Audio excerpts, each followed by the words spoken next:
Hey, and good morning everyone. Welcome back to another video. My name is Jan Kelstra and I'm a dairy farmer from Saskatchewan, Canada. It is Monday morning, so that means we just did a bunch of herd work in the barn. That includes bringing close-ups into the barn, getting a group for dry off, needling cows for our offsing program, and AIing a few cows. So busy morning in the barn, which is good, but that is already behind us. I am now going to get ready to receive a load of barley. B train should be pulling into the yard any minute now. And that is going to our feed mill, feeding about a B train a week, close to it probably, for sure in 10 days. So the trucks will keep coming to the yard. And another thing you might notice, we got some fresh puddles on the yard again. We got a good soaker yesterday. We had a shot of rain worth 26 millimeters, also known as an inch. So we are just stoked about that. We keep getting those lucky shots of rain. We haven't got like the huge volume that we did last year, but these rains have been really good timed, and they keep the crops going when they need moisture, and that's all you can ask for. Anyway, we're gonna try to take this cover off without spilling any water into the televator. See if we can do that.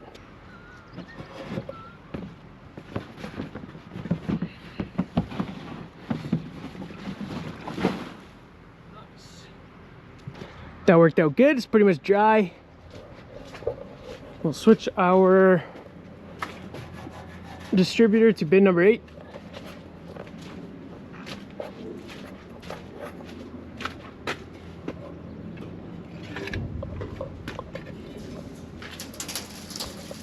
Nice, heard some grain falling in there, so we know it's in the right bin already. And now we just gotta wait for that truck to show up.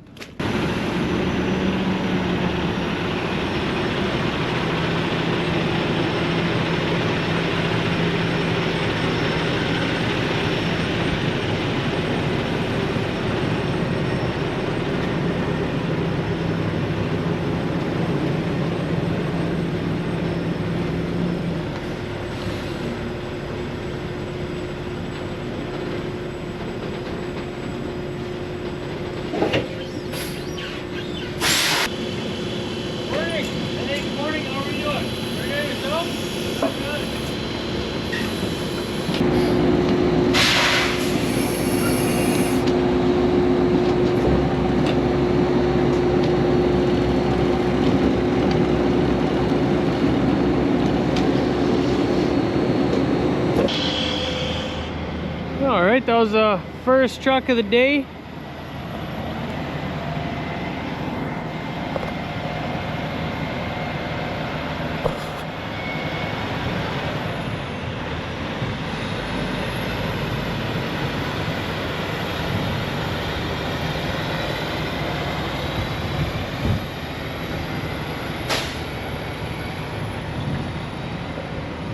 I think that is the only truck we're gonna get today. He'll bring another load tomorrow. So we will go ahead and put the cover back on. I just got a notification on my phone that we might get some more showers this afternoon. So better get it ready for that.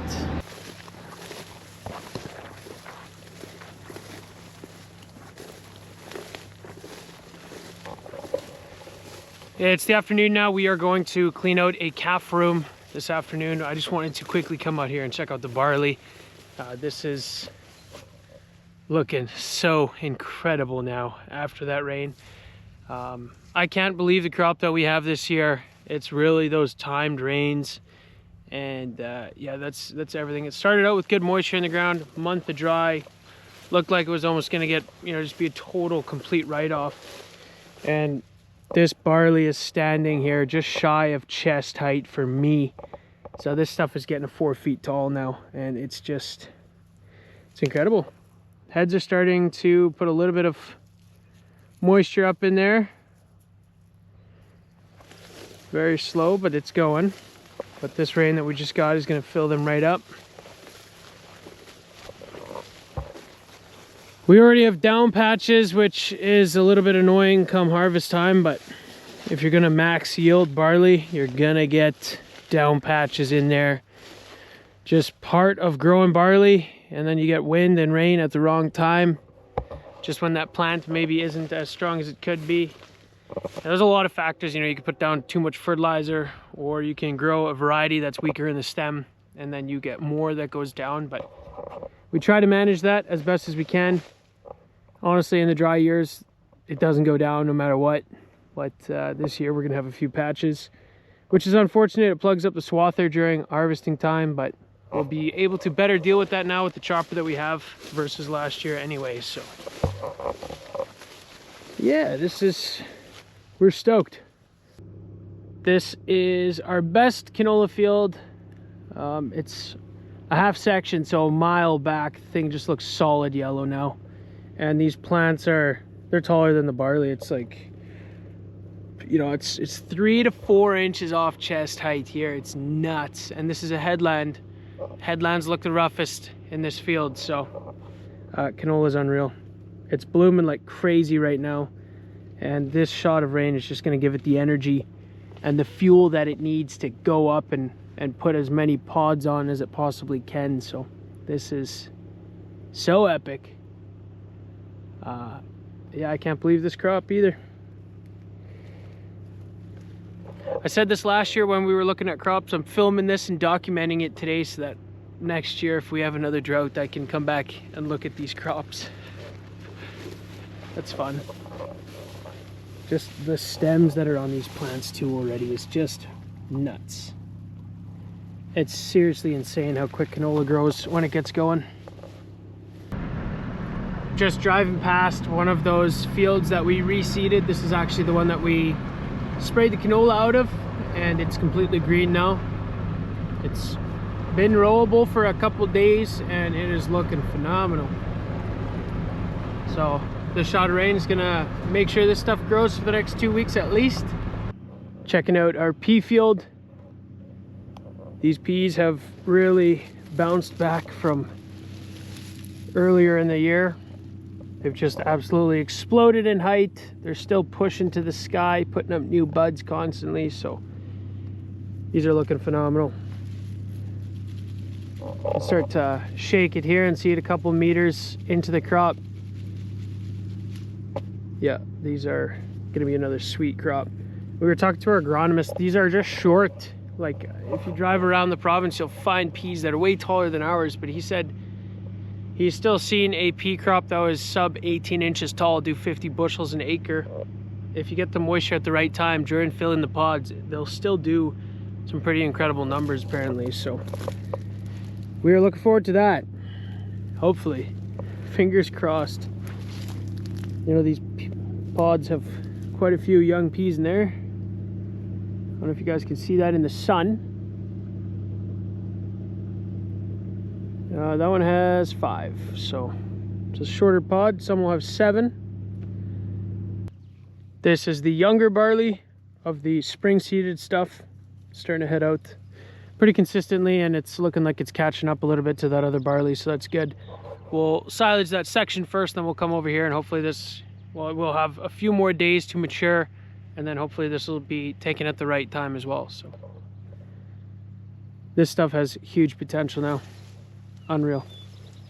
But that's going to be it for the afternoon crop check, and I should probably head back to the farm and get back to work. We're going to clean the cab for him now, so we need a skid steer. We're just going to grab that. Before we do that though, we're going to push up the feed in the barn.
just showed up with a couple pallets of feed, so we gotta get them unloaded. We just grabbed the other skid steer. This one's bigger, heavier, which means it can lift bigger, heavier pallets, and the pallets we're about to unload are over a ton, so we gotta grab the big one.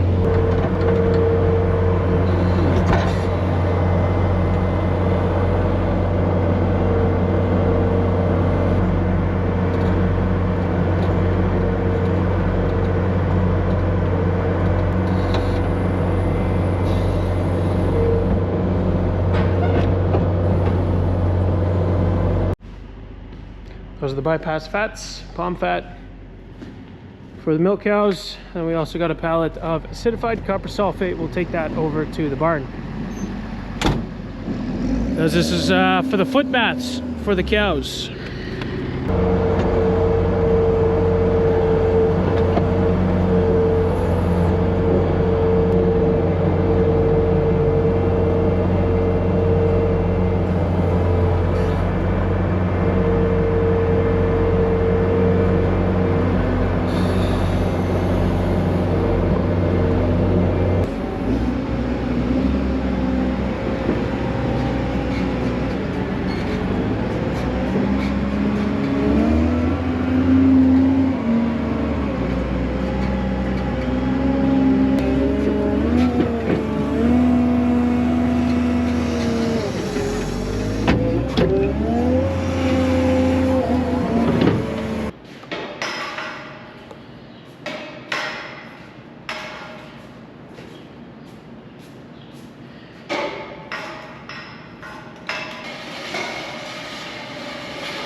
Panels are back in. This room is ready to be pressure washed now. Neline is going to do that tomorrow, I believe.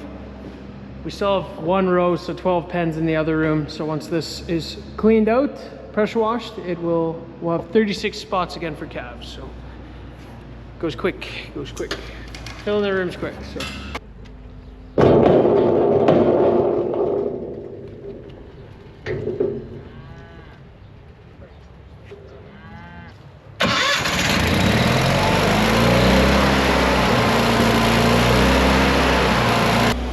Dad's doing a bit of repair work in the corrals this afternoon. These young heifers, somehow they got that drill stem to break off, so that needs to be welded back, but he's got it up, so it should be fine now. Just gotta continue to zap away there.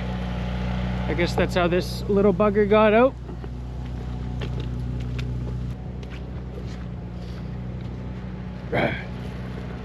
We'll go take a look at the new corrals that are being built. That pad out front is poured and they're starting to frame up the angle wall for the bunks, so that's interesting.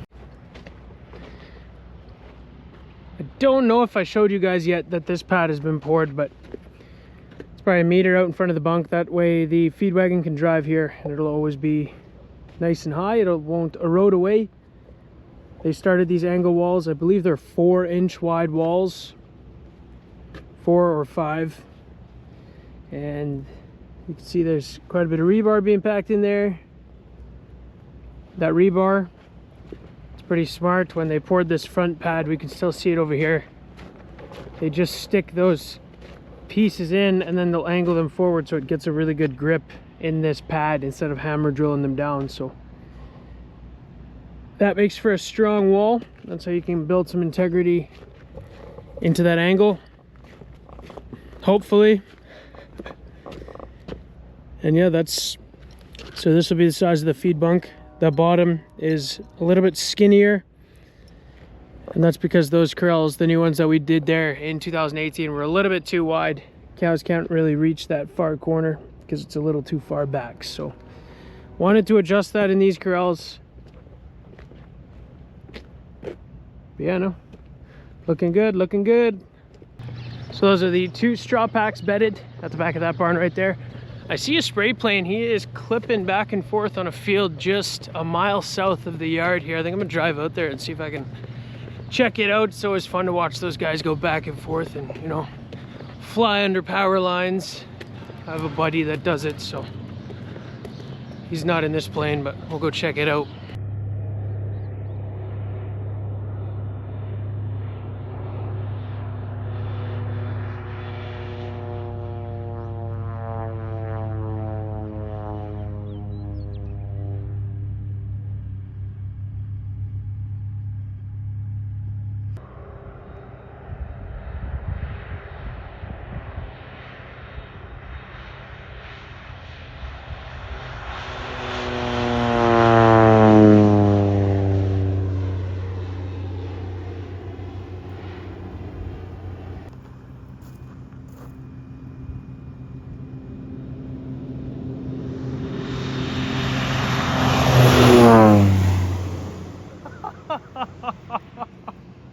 That is a pretty fun thing to sit here and watch.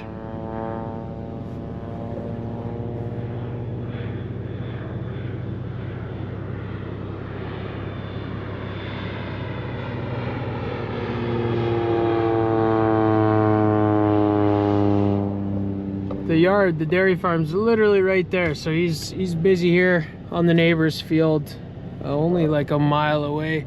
Some mornings they're going right over the farm, but that's because their landing strip is only like 3 miles away from our yard too, so they are sometimes busy with up to 2 planes, I think, and they're just constantly in and out, and you can hear them in town there. Every 15 minutes one's landing and then taking off again, refilling with chemicals. So pretty cool thing to stand here on the side of the road and watch.